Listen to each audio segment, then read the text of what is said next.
Bonjour mes chers élèves, on va étudier aujourd'hui l'accélération moyenne et l'accélération instantanée. Je commence alors par l'accélération moyenne. Euh, Considérons une voiture qui se déplace sur une route rectiligne. À la date t1 égale à 0, c'est-à-dire au début du mouvement, la vitesse instantanée de cette voiture est t nulle, c'est-à-dire la voiture était au repos ou bien immobile. ما كانت عم تتحرك. À la date t2 égale à 10 secondes, la vitesse instantanée de la voiture devient 100 km par heure. Alors, la vitesse instantanée augmente, c'est-à-dire le mouvement de cette voiture est accéléré. La voiture accélère. سرعتها عم بتزيد. يعني عندها accélération moyenne. فينا كمان نرسم le vecteur vitesse instantanée à cette date, à la date T2. Ce vecteur est toujours parallèle à la trajectoire et il est de même sens que celui du mouvement. عنده نفس اتجاه الموفمون. بما انه سيارة رايحة من الشمال على اليمين de gauche vers la droite, donc le vecteur vitesse instantanée est dirigé vers la droite. فإذا هيدي السيارة مثل ما شفنا عندها accélération لأنه سرعتها عم تتغير. شو بتساوي l'accélération moyenne لهي السيارة؟ Par définition, l'accélération moyenne de cette voiture est AM égale à delta V sur delta T, où delta V est égal à V2 moins V1, c'est la variation de la vitesse instantanée de la voiture entre les dates T1 et T2.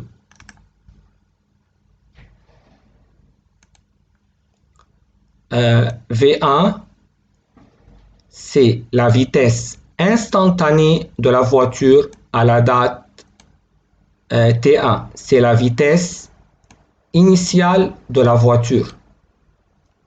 Et V2, c'est la vitesse instantanée de la voiture à la date T2. C'est la vitesse finale de la voiture.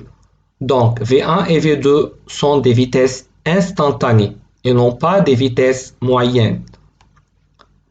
Et delta V, c'est toujours V final moins V initial. Et delta T est égal à T2 moins T1, c'est la durée du parcours. Et comme vous voyez, mes chers élèves, que delta V est exprimé en mètres par seconde, delta T en seconde,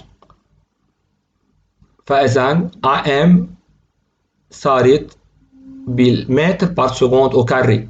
ليش؟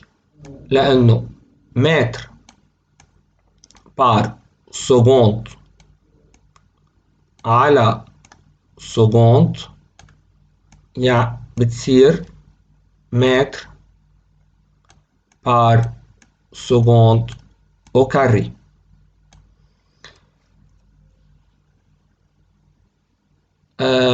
On va faire ensemble une petite application. On va calculer l'accélération moyenne de la voiture entre les dates T1 et T2. Je calcule d'abord delta V. Delta V est égal à V2 moins V1 égale à 100 moins 0 égale à 100 km par heure. Je divise ensuite par 3,6 et j'obtiens cette valeur. Delta T est égal à T2 moins T1 égale à 10 moins 0 égale à 10 secondes. Par suite, AM est égal à delta V sur delta T est égal à 2,78 mètres par seconde au carré. Donc, l'accélération moyenne de la voiture entre les dates T1 et T2, c'est 2,78 mètres par seconde au carré. Je passe maintenant à l'accélération instantanée. Considérons la situation suivante. Il s'agit d'un mobile qui décrit une trajectoire rectiligne, par exemple une petite bille, et on a représenté dans cette figure quelques positions de la bille au cours du mouvement.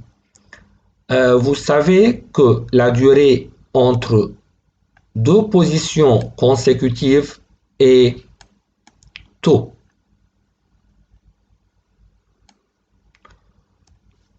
comme on a expliqué précédemment. On va chercher l'accélération instantanée à la date T5, c'est-à-dire au point M5. Comment calculer, bien déterminer, l'accélération instantanée en ce point? L'accélération instantanée يعني بلحظة معينة بنقطة معينة بدي أجيب الأكسلراسيون instantanée بهاللحظة شو بعمل؟ فإذا pour calculer l'accélération instantanée au point M5, je prends deux positions très proches de M5 et de part et d'autre de M5. Donc, je répète, pour calculer l'accélération au point M5, l'accélération instantanée, je prends deux points M4 et M6 qui sont très proches de M5. Donc, A5 est égal à delta V sur 2 taux égal à V6 moins V4 sur 2 taux. Merci.